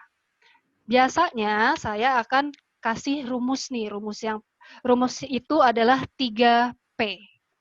3P. Jadi untuk bisa mengidentifikasi apakah benar orang orang tua ini lagi stres atau kita lagi stres atau enggak, rumusnya itu adalah 3P. P yang pertama itu masalah yang ada di paling atas tubuh kita, pikiran. Kalau kita lagi stres, biasanya pikiran kita itu adalah pikiran yang keluarnya adalah negatif terus.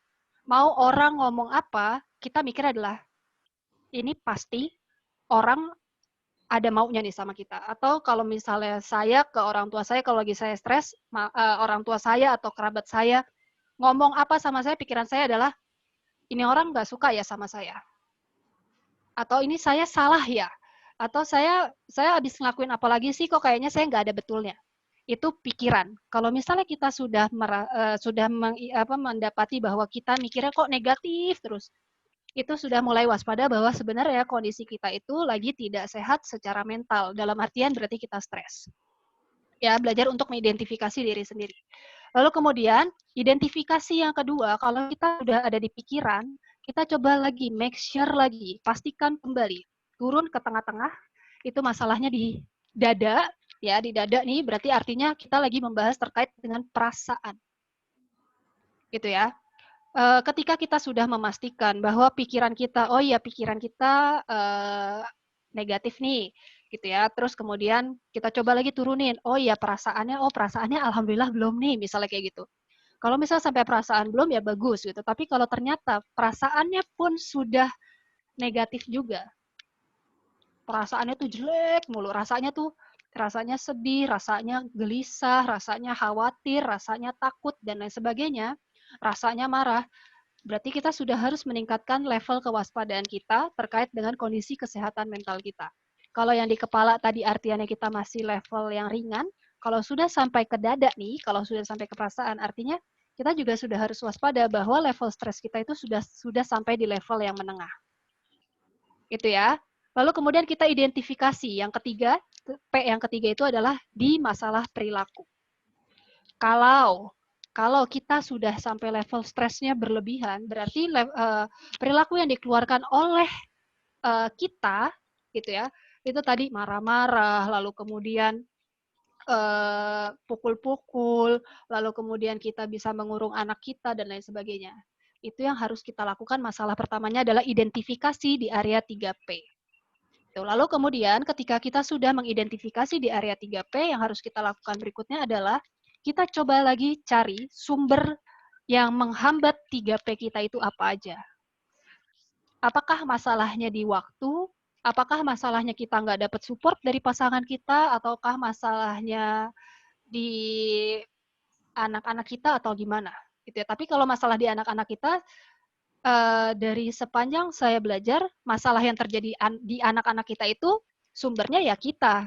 Gitu. Jadi tolong jangan disalahkan anak-anaknya. Coba kembali merefleksikan kita dan pasangan kita seperti apa. Itu tadi sudah identifikasi, lalu kemudian cari sumber masalahnya. Lalu kemudian yang bisa kita lakukan adalah lakukan 4A.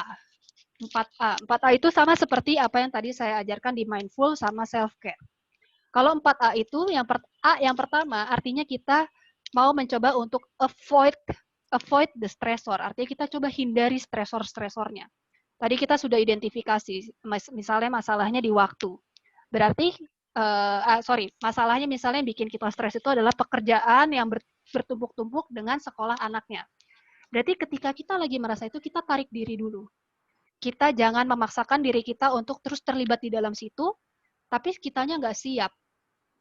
Istirahat dulu, ambil jeda dulu, lalu kemudian tenangkan diri kita dulu, pikirkan dulu kira-kira apa saja yang bisa kita lakukan. Itu A yang pertama, avoid. A yang kedua itu masalah alter the situation. Artinya ketika kita sudah tahu, kita lagi menghindari, kita alter nih, kita pisah-pisahkan. Oh iya, masalah A itu terjadi gara-gara apa? Masalah B terjadi gara-gara apa? Masalah C gara-gara apa? Sampai ke situ kita udah bisa memetakan bahwa sebenarnya masalahnya yang menjadi dasar masalah atau masalah utama kita tuh apa. Kalau ternyata ibu-ibu stres nih gara-gara udah banyak kerjaan, terus kemudian PJJ, akhirnya capek dan lain sebagainya, biasanya masalah utamanya itu adalah ibu-ibu lagi bingung. Gimana sih caranya ngebagi waktu supaya semuanya bisa terhandle dengan baik. Karena pekerjaannya banyak. Nah, ketika kita masalahnya di waktu, berarti kita coba lagi, pikirin lagi kira-kira hal apa yang menjadi prioritas untuk ibu-ibu semuanya dilakukan pertama kali. Kalau kita bicara tentang prioritas, berarti artinya apa yang harus kita lakukan itu penting dan mendesak. Ya, kalau dirasa penting dan mendesak PR anak atau pekerjaan kita, itu sesuatu hal yang penting dan mendesak. Nanti dihitung lagi tuh, ibu-ibu semuanya. Kira-kira yang mana yang lebih penting dan mendesak, itu yang ditaruh di awal. Lalu kemudian kita cari lagi, kira-kira ada nggak ya kegiatan atau pekerjaan yang bisa kita delegasikan dulu ke orang lain. Kalau kita delegasikan ke orang lain, artinya pekerjaan itu sebenarnya penting, tapi nggak mendesak untuk kita. Jadi makanya kita bisa mendelegasikannya ke orang lain. Gitu. Lalu kemudian, penting dan mendesak itu berarti kita bisa menjadwalkan untuk segera kita lakukan. Tapi kalau ternyata mendesak, tapi buat kita tidak penting, kita bisa delegasikan atau minta tolong ke orang lain. Lalu terakhir, kalau ternyata kita udah identifikasi, di masalah tadi di alter kita sudah identifikasi, ternyata pekerjaan ini nggak penting, nggak terlalu penting, dan nggak mendesak juga buat kita. Kalau nggak dikerjain juga nggak apa-apa juga. Tinggalin dulu, abaikan dulu, seperti itu. Itu baru yang A kedua. A yang ketiga itu masalah adapt. Masalah kita harus bisa beradaptasi. Adaptasi terhadap apa? Terhadap situasi yang sedang kita lakukan saat itu.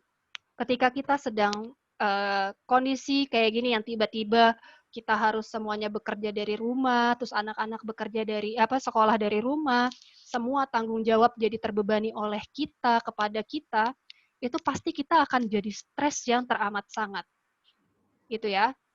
Ibu-ibu nggak usah kaget. Saya di awal school from home, klien saya menghubungi saya, orang tuanya sampai nangis-nangis ke saya karena keluhannya adalah anaknya dapat PR banyak banget, ibunya dapat pekerjaan banyak banget. Yang luar biasa ketika saya tanya PR-nya sebanyak apa Ibu? Dia jawab PR-nya 62 tugas dalam 1 minggu. Saya sepanjang sekolah nggak pernah dapat 62 tugas dalam 1 minggu. Paling banyak 4 tugas aja. Dan 4 tugas itu sudah stres buat saya. Ini 62 tugas dalam 1 minggu. Coba itu dibayangkan kira-kira seperti apa. Akhirnya saya mencoba mengajukan tadi tuh susun skala prioritas kira-kira apa yang penting dan tidak penting. Dan akhirnya orang tua menyadari bahwa oh ya, dia sekolah nih kan. Sekarang kan sekolahnya ada di saya. Yang terpenting itu anak belajar. Belajar prosesnya gimana? Ya prosesnya bersama orang tua. Dan PR itu sebenarnya hanya membantu orang tua untuk bisa mengajarkan anak-anaknya untuk belajarnya ke arah mana seperti itu. Itu tadi A yang ketiga, adaptasi. Dan masalah A yang keempat itu masalahnya adalah accept the situation. Artinya kita harus bisa menerima segala perubahan yang terjadi secara mendadak dan tiba-tiba ini. Tentunya setelah kita melalui proses yang sudah panjang tadi ya Ibu, jangan tiba-tiba diloncatin langsung oke saya terima, padahal kita tidak bisa dan tidak siap seperti itu. Itu tadi sudah lakukan 4A. Lalu kemudian langkah berikutnya adalah mindful. Mindful tadi kita lakukan kegiatan-kegiatan yang menyenangkan buat kita, bisa dilakukan dengan cara tadi melakukan atau melakukan hobi-hobi kita, lalu kemudian kita juga olahraga, yoga, sholat, zikir, dan lain sebagainya. Tapi yang benar-benar tertuju pada kita untuk hari ini, saat ini, dan detik ini, seperti itu. Prosesnya panjang dan tidak mudah. Kalau misalnya memang sulit, gitu, saran saya Ibu bisa bekerja sama dengan pihak-pihak lain untuk membantu menyadarkan rekan-rekan Ibu terkait dengan masalah tidak boleh marahin anak-anaknya ini, seperti itu. Nah, terus pertanyaan yang kedua itu terkait dengan masalah anak yang punya perbedaan cara berpikir sebenarnya ya gitu ketika disuruh membeli, contohnya tadi adalah membeli singkong, lalu kemudian yang satu dia nanya secara detail dulu baru dia lakukan, yang satu dia bisa mencari tahu melalui gadgetnya mereka. Yang harus saya sampaikan di sini yang pertama kali adalah seharusnya ibu berbangga hati ketika anak ibu kritis terhadap suatu hal.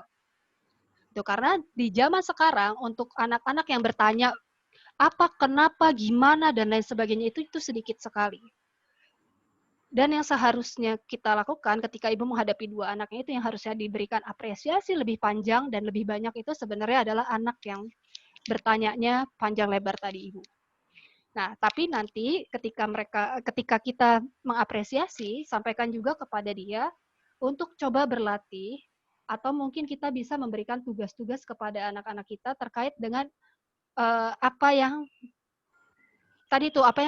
akan dia tanyakan gitu terkait dengan singkong itu kayak gimana sih, bentuknya kayak apa, lalu kemudian warnanya gimana, itu didapatnya di mana dan lain sebagainya. Nah, itu mungkin ibu bisa pakai kalau saya bilang mini project gitu. Jadi ibu bisa sebelum menyuruh ke anak ibu nih, sebelum meminta tolong kepada ibu, sehari sebelumnya suruh dia googling dulu. Coba dong pelajarin singkong itu seperti apa misalnya. Lalu kemudian kumpulkan gambar-gambarnya, gunting, tempel, lalu kemudian cari tahu sebanyak-banyaknya tentang singkong. Misalnya itu di hari sebelumnya. Lalu kemudian di hari berikutnya baru ibu sebelum menyuruh bisa tanya jawab dulu sama anaknya. Singkong itu bentuknya kayak apa? Lalu kemudian bisa didapat di mana dan lain sebagainya. Baru setelah itu kita minta tolong sama dia. Oke, sekarang tolong dong carikan singkong di supermarket, misalnya seperti itu. Gitu, Ibu. Terima kasih, Ibu Anissa. Sama-sama, Ibu. Ibu Linda Romauli, semoga jawaban dari Ibu Anissa tadi bisa membantu Ibu untuk menyelesaikan permasalahannya. Kemudian, terima kasih. Yes. Kemudian kita lanjutkan dengan Ibu Dina dari Bina Bangda. Silakan Ibu Dina.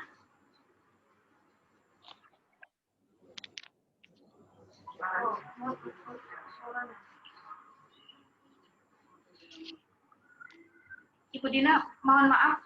Ya, silakan Ibu. Suaranya dari ibunya ya? Sambungannya nggak bagus.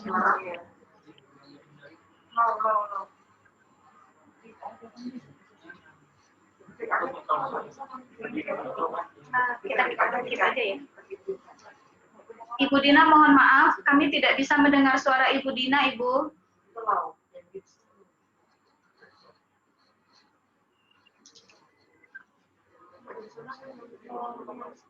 Mohon maaf Ibu Dina, mungkin sambil mengisi waktu dan menunggu Ibu Anissa, kami juga dari sini ingin mengajukan pertanyaan terkait dengan masa pandemi seperti ini Ibu, bahwa kita harus hidup dengan era new normal, kemudian kita juga harus mengikuti banyak sekali protokol-protokol kesehatan, kemudian dengan segala macam peraturan-peraturan itu. Nah, kita sendiri memiliki keluarga yang pada saat ini himbauan dari pemerintah itu tetap harus kita dukung untuk tetap stay at home, walau bagaimanapun caranya di rumah adalah tetap lebih baik dibandingkan kita ada di luar. Nah, Ibu, yang ingin kami tanyakan adalah pembiasaan-pembiasaan ini kepada keluarga dan anak-anak kita itu kita ajarkan di rumah, tapi kan pasti tidak akan sama seperti ketika kita sendiri yang keluar dan kita beradaptasi dengan berbagai hal di luar itu, sehingga pembiasaan-pembiasaan untuk era new normal dan protokol kesehatan itu sudah terbiasa kita jalani. Nah, untuk anak-anak sendiri, bagaimana arahan dari Ibu atau sebaiknya seperti apa? Apakah kami memang juga sebagai orang tua harus sering-sering juga sih ngajak anak-anak keluar untuk agar mereka bisa terbiasa dengan era new normal seperti ini, karena apapun ceritanya, pada akhirnya, akhir dari masa pandemi ini kita tetap akan kembali ke sekolah, bersekolah seperti sedia kala, dan semua aktivitas kita lakukan seperti sebelum terjadinya pandemi. Nah, Ibu, mohon bagaimana kami sebagai orang tua, sebaiknya tetap di rumah aja kah? Kami mengajarkan itu dari rumah, pembiasaan-pembiasaan dari rumah, hanya sekedar kita menghimbau, mengajak, kemudian melakukannya, memberikan contoh, atau memang sangat dibutuhkan juga mereka keluar dan hidup di dunia nyata dengan era new normal seperti sekarang. Silakan, Ibu. Oke, terima kasih Bu. Pertanyaan yang menarik, dan ini pun juga sering kali ditanyakan oleh orang tua. Ya, terkait dengan gimana sih caranya kita membiasakan diri, saya sepakat dengan Ibu tadi bahwa mau tidak mau, suka tidak suka, anak-anak nantinya pasti akan kembali ke sekolah. Dan kita nggak pernah tahu kapan waktunya dia kembali ke sekolah. Bisa jadi minggu depan, bulan depan, beberapa bulan lagi yang memang kita nggak tahu sebenarnya kondisinya seperti apa. Nah, untuk itu sebenarnya kita pun juga harus bisa dan tahu atau kita harus bisa mengidentifikasi kira-kira ketika kita mau menerjunkan anak-anak kita ke lingkungan yang sesungguhnya kembali, kira-kira yang dibutuhkan itu apa saja. Yang jelas yang pertama adalah pengetahuan dia terhadap protokol keselamatan di COVID-19. Yang paling minim adalah kan sebenarnya pakai masker, tidak berjabat tangan dengan orang lain, dan menjaga jarak. Itu ya. Itu dulu Ibu ajarkan. Ketika sudah diajarkan, gitu ya, ketika sudah diajarkan, Ibu pun juga perlu nanti untuk bisa pelan-pelan mengajak anak-anak ini ke tempat yang memang banyak orang tapi bukan kerumunan. Bisa dicoba misalnya ke supermarket, atau misal dicoba ke taman, seperti itu. Nah, tapi sebelum kita pergi keluar, kita harus kasih tahu lagi dan ingatkan lagi kepada anak-anak kita bahwa apa saja yang harus dilakukan. Minimal masker tuh, gitu ya, minimal masker keluar, terus jaga jarak. Nah, ketika itu sudah berhasil, Ibu, silahkan bawa anak-anaknya untuk bisa lebih sering keluar. Tapi, kalau misalnya belum berhasil gimana? Biasanya kan cobaan untuk anak-anak kecil, dia nggak betah nih pakai masker. Dia nggak suka pakai masker gitu. Baru dipakai sebentar, dilepas gitu. Nah, biasanya yang kami lakukan itu adalah mencoba untuk mengasosiasikan benda-benda kesayangan mereka. Misalnya seperti boneka, atau mainan, dan lain sebagainya, itu dipakaikan masker dulu nih. Jadi ketika kita mengenalkan kebiasaan-kebiasaan itu, kita juga terapkan kepada mainan-mainannya mereka. Jadi secara tidak langsung kita nanti bisa bilang ke anak-anaknya bahwa, nih lihat nih mainanmu, misalnya kalau misalnya boneka, misalnya ada boneka monyet namanya Momon misalnya gitu. Momon aja pakai masker. Masa kamu enggak? Nanti kita keluar bareng sama Momon ya. Momon nanti keluar pakai masker, kamu juga pakai masker. Jadi anak itu secara tidak langsung pun juga akan belajar untuk terbiasa pakai masker. Lalu kemudian terkait dengan jaga jarak. Jaga jarak itu juga bisa diterapkan nih Bapak Ibu, ajarkan kepada anak-anak kita untuk bisa menjaga jarak baik dengan anggota keluarga sendiri ataupun ke orang lain. Terkadang kita nih di anggota keluarga pun juga masih terlalu longgar. Mentang-mentang anggota keluarga ya sudah dekat-dekat saja gitu, tapi kita lupa bahwa kita pun juga sudah keluar rumah, kita pun juga bisa jadi menjadi pembawa virus gitu ya. Lalu kemudian kita juga lupa bahwa kita pun juga sebenarnya punya potensi menularkan hal-hal tersebut nih kepada anak-anak kita atau anggota keluarga kita. Mulai dari kita dulu, Ibu, untuk bisa menjaga jarak kepada mereka, lalu kemudian juga tolong diterapkan juga protokol kesehatan dan keselamatannya seperti apa, tunjukkan kepada mereka gimana sih caranya menjaga diri kita, seperti itu. Itu yang kedua. Nah, yang sering kali dilupakan, kita terlalu sibuk nih ngomongin protokol kesehatan. Tapi dalam prosesnya kita memberitahu kepada anak-anak kita itu dengan cara yang menakut-nakuti. Jangan terlalu dekat sama orang lain nanti kena virus. Jangan terlalu dekat nanti kena gini-gini segala macam. Nah, yang perlu kita kasih tahu kepada anak-anak kita adalah nanti di kondisi di luar itu nggak sesuai dengan apa yang lagi dijelasin sama mama dan papa, sama bapak dan ibu misalnya gitu. Ketika nanti ada sesuatu yang tidak sesuai dengan apa yang bapak ibu sampaikan kepada apa yang mama papa sampaikan, nggak apa-apa. Misalnya gitu, misalnya di tengah jalan dia nggak sengaja tabrakan sama orang lain. Jangan sampai tabrakan itu bikin anak kita jadi parno. Waduh tabrakan, ntar kena virus nih. Wah tabrakan, wah saya COVID nih. Itu jangan langsung diajarkan seperti itu. Tapi ketika anak-anak mendapati kondisi seperti itu, silahkan ajak mereka untuk tetap bersikap tenang, lalu kemudian dijelasin lagi, nggak apa-apa itu belum tentu terkena virus. Kamu bisa melakukan apa lagi?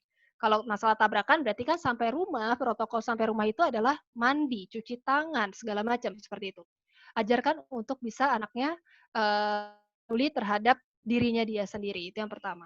Itu yang hal yang paling utama. Nah, selain masalah itu, ibu dan bapak juga harus ajarkan anak-anaknya untuk tetap bisa bersosialisasi secara aktif kepada teman-temannya, kepada gurunya. Jadi nanti kalau misalnya tiba-tiba anak-anak ini harus sekolah, dia ketika masuk sekolah nggak lagi dia bingung atau minder dengan lingkungannya dia.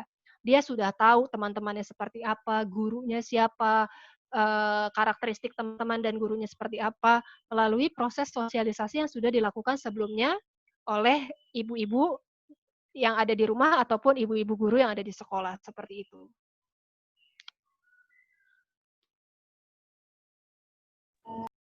Mohon maaf kepada Ibu Dina, mengingat waktu kita sudah melebihi 30 menit dari waktu yang sudah kita jadwalkan tadi, maka Ibu Dina mohon izin mungkin dapat menyampaikan pertanyaan melalui WhatsApp kepada kami, nanti akan kami sampaikan kepada narasumber kita. Baiklah hadirin sekalian, sebelum kita tutup webinar kita pada hari ini, marilah kita terakhir untuk mendengarkan ulasan singkat sebagai kesimpulan dan penutup dari Ibu narasumber kita, Ibu Anissa, untuk acara kita dengan judul webinar Peaceful Parenting pada hari ini. Silakan Ibu, mungkin hanya mengambil beberapa menit saja. Silakan, terima kasih. Oke. Ya, yang saya bisa simpulkan bagaimana caranya kita menerapkan peaceful parenting di sini adalah tolong ibu-ibu semuanya menghargai setiap perubahan sekecil apapun proses yang dilalui oleh anak-anak kita. Berikan apresiasi kepada anak-anak kita, dan jangan juga langsung menyalahkan ketika anak-anak kita berbuat salah. Dan itu tolong juga diterapkan kepada ibu, kepada diri sendiri, juga tolong sekali hargai setiap proses yang kita lalui, karena besar kecil proses itu pun juga akan menentukan kehidupan kita selanjutnya.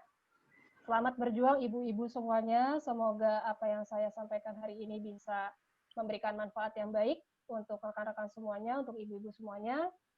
Mohon maaf untuk kesalahan-kesalahan katanya, mohon maaf untuk segala kekurangannya.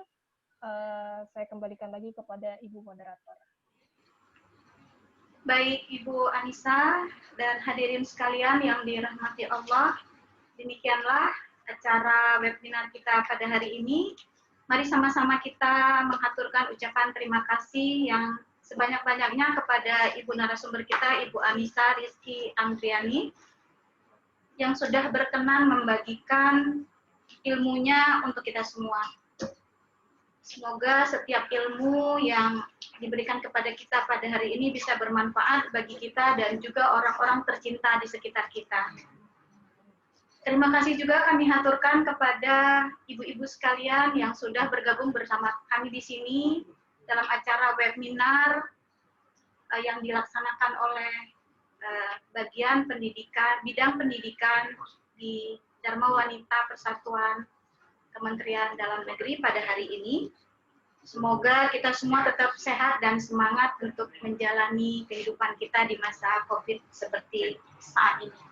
Hadirin sekalian yang dirahmati Allah, demikianlah acara kita pada hari ini. Mohon maaf atas segala kekurangan dan selamat berlangsungnya webinar pada hari ini. Semoga kita dapat bertemu kembali pada webinar kita yang akan datang. Dan selanjutnya saya kembalikan kepada Ibu Lina Laode untuk dilanjutkan acara kita. Terima kasih atas perhatiannya dan wabillahi taufiq wal hidayah. Wassalamualaikum warahmatullahi wabarakatuh. Terima kasih Ibu Nana. Alhamdulillah, syukurlah acara webinar hari ini sudah berlangsung dengan baik. Kami ucapkan terima kasih sekali lagi kepada pembicara kita, Ibu Anissa Rizky Andriani MPSI. Dan selanjutnya kami akan menyerahkan tanda kasih dari Bidang Pendidikan dan Wanita Persatuan Kementerian Dalam Negeri sebagai apresiasi kami kepada narasumber Ibu Anissa yang akan diserahkan oleh Ibu Ketua dan Wanita Persatuan Kementerian Dalam Negeri, Ibu Herna Hudori. Silakan. Dan saat ini akan diwakili oleh Ibunda dari Ibu Anissa. Silakan Ibu.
Kita foto dulu.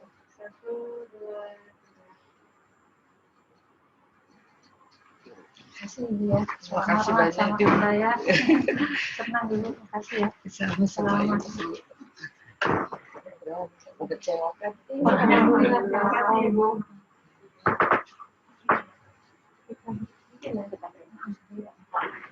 Jangan terima kasih dulu. Selesai. Ucapan terima kasih.